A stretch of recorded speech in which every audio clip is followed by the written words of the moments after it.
کہ میں تمہیں ایک کہانی سناؤں۔ زمین پہ مالک نے ایک باغ سجایا، جسے پھولوں، کلیوں اور خوشبوؤں سے سجایا۔ پھر ان کی رکھوالی کے لیے باغباں بنائے۔ کام تھا جن کا ان نازک کھلونوں کو ہنسائے۔ پھر اچانک سب بدل گیا۔ باغبان نے خود کو ہی سب کا مالک سمجھ لیا۔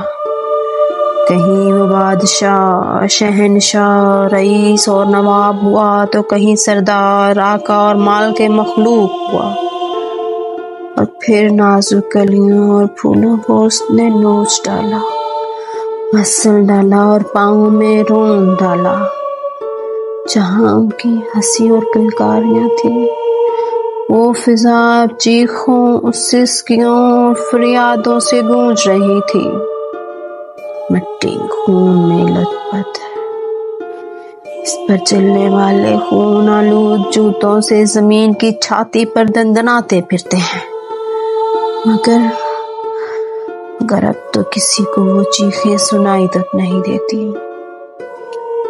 پھر زمین نے بڑی محبت سے، نرمی سے ان جگر گوشوں کو ایک ماں کی مانند اپنی آغوش میں سمو لیا۔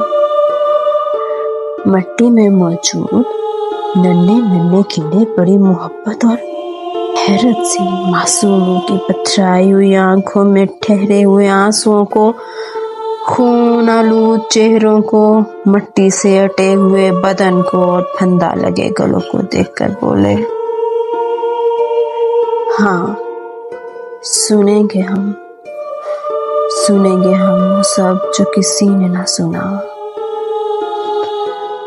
میں کبھی ونی ہوئی، کبھی غیرت ہوئی، کبھی ہوس کی بھیڑ چڑھی، کبھی زمین میری جان سے قیمتی ٹھہری، کبھی تو میں اپنے ہی پیدا کرنے والوں کے لیے ناقابل قبول ہوئی۔ یہ زمین بھی سب دیکھ رہی تھی اور آسمان بھی۔ نہ زمین کانپی اور نہ ہی آسمان پھٹا۔ پھر خاموش سسکیاں۔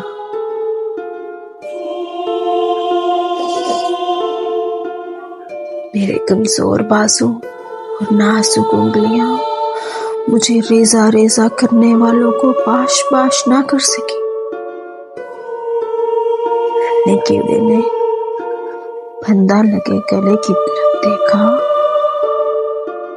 بدلا لوں گا میں، مجرم ہے یہ دنیا۔